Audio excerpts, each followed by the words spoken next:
En la parte uno de la historia de la alquimia, esta es la parte 2, les había relatado cómo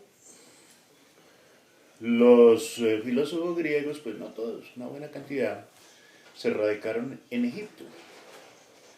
Entre otras porque no gustaban de la invasión de los romanos a Grecia, aunque también estaban en Egipto.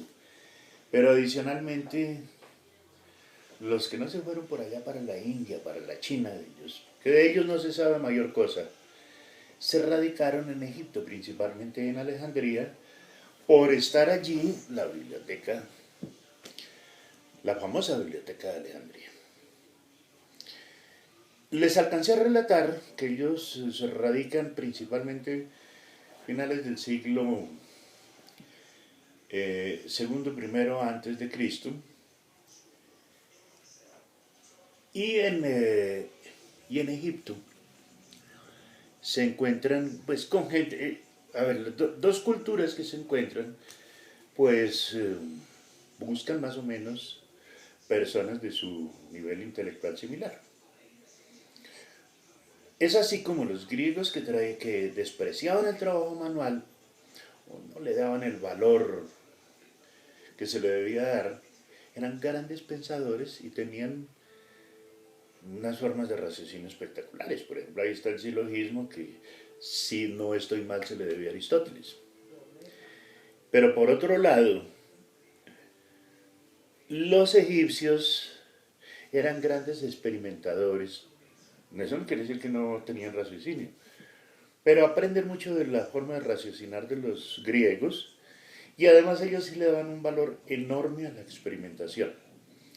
De tal manera que entre las dos culturas, egipcia y griega, se forma un híbrido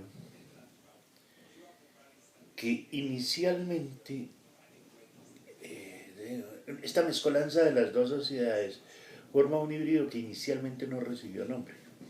Posteriormente los árabes, cuando invaden Egipto, eso hablo un poquitico más tarde, le dieron el nombre de alquimia.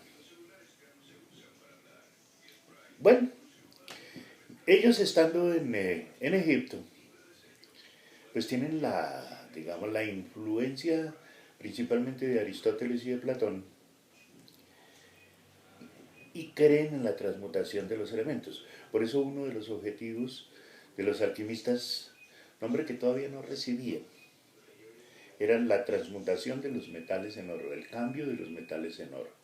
Y de ahí que ellos duraron años, tenían una paciencia bíblica, tratando de convertir los metales conocidos en oro.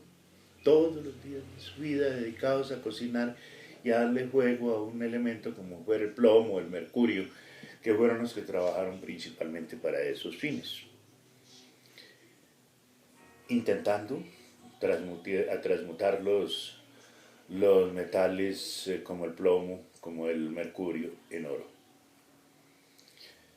El otro, el otro objetivo, lo alcancé también a mencionar en la parte uno, era la fabricación y posesión de la piedra filosofal o piedra angular, con ese nombre aparece en la Biblia, una supuesta piedra de color, según describen algunos, amarilla, pero otros la describen de color rojizo, que daba a su fabricante y poseedor la sabiduría del mundo, entre otras cosas. Por ejemplo, se decía que los que poseyeron la piedra filosofal podían profetizar, podían volar, tenían el don de la ubicuidad y sobre todo una gran sabiduría. Y el tercer objetivo era el elixir de la eterna juventud, una supuesta pócima, una poción que al ser tomada, un jarabe que al ser tomado daba la eterna juventud en el sentido de que podía vivir muchísimos años sin envejecer y permaneciendo totalmente lúcido. Sin salirme de tema, pero de eso hablaré ya profundamente en la parte 3 o 4 que pienso hacer para esta historia. Por ejemplo, por eso es que se relata un alquimista del siglo XX, Fulcanelli, se le atribuían más de 300 años de edad. Pero no voy a hablar ahorita de volcanes. Eso. Es más, hoy no voy a mencionar nombres de alquimistas, la idea es ubicar la alquimia en Egipto hasta el siglo VII, hasta el siglo VIII después de Cristo. Esta sociedad, que insisto, inicialmente no tenía nombre, pero voy a usarlo. Estos alquimistas además eran profundamente espirituales, buscaban la perfección intelectual, el conocimiento y trascender al mundo espiritual. Se constituyeron secretos porque el padre de ellos, Hermes Trismegisto,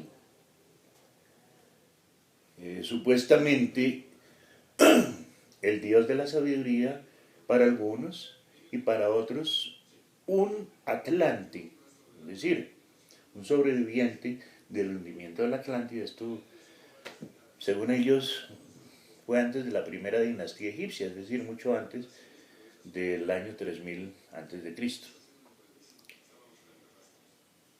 Y como Hermes Trismegisto había sobrevivido al hundimiento de la Atlántida y también había hablado por allá de un continente que se hundió antes, Lemuria, que probablemente quedaba en el Océano Índico, tenía miedo de que esto volviera a suceder con la humanidad, es decir, de que se autodestruyeran por un mal manejo del conocimiento y de la técnica. Esto lo introyectó en la mentalidad egipcia, de tal manera que ellos guardaban celosamente el conocimiento para que no cayera en manos de gentes que no tendrían por qué poseerlo. Por eso ellos se constituyen como una sociedad secreta, como una secta. Secta no quiere decir, como por ahí algunos entienden, algo malo, no, una secta puede ser buenísima. Y esta secta, bueno, esta sociedad secreta, la alquimia, y tenía grados, por supuesto. Por ejemplo, iniciado, el que comenzaba, adepto, el que ya tenía cierto, y los maestros, digamos los que tenían un conocimiento superior. Pero ellos permanecían en el más absoluto secreto. No gustaba de que la gente supiera que ellos trabajaban con esos objetivos. Y por eso ellos, digamos, tienen una época de mucha tranquilidad, porque no son molestados por la gente del común que ignoraba su existencia. Descubrieron muchísimas cosas. En la parte 3 voy a ampliar estas cosas, pero adelanto algo. Descubrieron elementos, que hoy llamamos elementos químicos, en ese entonces para ellos no eran elementos. Descubrieron un montón de sustancias, por ejemplo, el aceite de vitriolo, que hoy se llama ácido sulfúrico. Bueno, en fin, hicieron muchísimos aportes a lo que hoy es la química, porque la química nace posteriormente a partir de la alquimia. Y así tienen, digamos, un periodo a ver, si cuento el siglo I hasta el siglo VII más o menos, sí, séptimo, porque los árabes entran a Egipto en el año 641 después de Cristo. O sea, sí, siglo VII, pues viven con una tranquilidad enorme. A ver, hay algunas cosas que si ustedes se interesan pueden de pronto consultar sobre ellos, sobre su filosofía, que es la filosofía hermética, que está popularizada en un librito llamado El Kybalión, que es una popularización de la tabla esmeralda y de la tradición, porque lo del conocimiento generalmente no se escribía en estas épocas, o se escribía en clave para que los profanos no la no cogieran ese conocimiento y quizás fuera a destruirse nuevamente la humanidad. Bueno, ahí digamos, la pasaban súper chévere. Llega el siglo VII después de Cristo. El Islam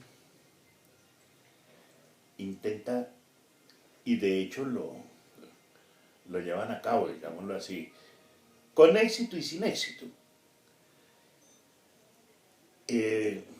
catequizar al mundo conocido con su religión musulmana mahometana. Invaden Siria, posteriormente invaden Egipto. Toda la alquimia estaba localizada en todo Egipto, pero principalmente en Alejandría, porque existía la biblioteca y todas las personas cultas pues les gusta donde hay una biblioteca. La biblioteca de Alejandría, que era la biblioteca más grande del mundo. Todo barco que llegaba al puerto de Alejandría tenía que prestar los papiros, libros que traía de papiros, para ser copiados por escribientes que tenían los sacerdotes egipcios, que eran principalmente los que además eran alquimistas. Eran copiados y requisaban los barcos para, si escondían algo, encontrar eso, copiarlo, pero siempre lo devolvían a sus poseedores. Y todo ese conocimiento que vino durante muchísimos años fue almacenado en la biblioteca de Alejandría. La toma de Alejandría le corresponde a un desafortunado colega mío, tocayo, perdón, a un desafortunado tocayo mío, el califa Omar. ¿Qué tal? Tocayo, el califa Omar. El califa Omar tomó la ciudad de Alejandría. Cuando llegó frente a la biblioteca, preguntó, ¿qué había ahí? Claro, él sabía qué había ahí.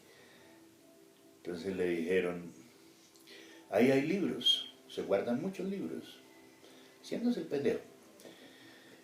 Y él dijo, pues si esos libros dicen lo mismo que el Corán. Bueno, supongo que todo el mundo, ustedes saben que el Corán es algo así como la Biblia musulmana, algo así como la Biblia para los cristianos, para todas las religiones cristianas, digámoslo así. Si dicen lo mismo que el Corán, nosotros trajimos miles de Coranes, de tal manera que esos libros sobran. Si dicen lo contrario, son herejes. Y le metió candela a la biblioteca. Pero como era una biblioteca enorme, todos los libros que iban por ahí sobrando, los papiros que iban sobrando, los utilizaba para usarlos como combustible en el baño de agua tibia o caliente que le tenían que preparar. De tal manera que se destruyó casi toda fue muy poco lo que sobrevivió de la biblioteca de Alejandría. Por supuesto, con el ejército árabe venían sacerdotes árabes, que eran realmente las personas que tenían cierta cultura, hablo de cultura académica, y por las razones de que uno siempre busca personas de su mismo, digamos, estrato intelectual, llegan a conocer a los alquimistas. Y ahí es donde le dan el nombre. Los sacerdotes le dan alquimistas, alquimia. Entre otras, a Hermes Trismegisto lo llamaban Ali al-Jabir, los árabes. De tal manera que ahora tenemos alquimistas de 3 nacionalidades. Egipcios, griegos, que llegaron a ser egipcios ya por adopción, digamos, por tiempo de permanencia, y ahora árabes, sacerdotes árabes, que llevaban como objetivo catequizar con su religión islámica, pero terminaron convencidos de la alquimia.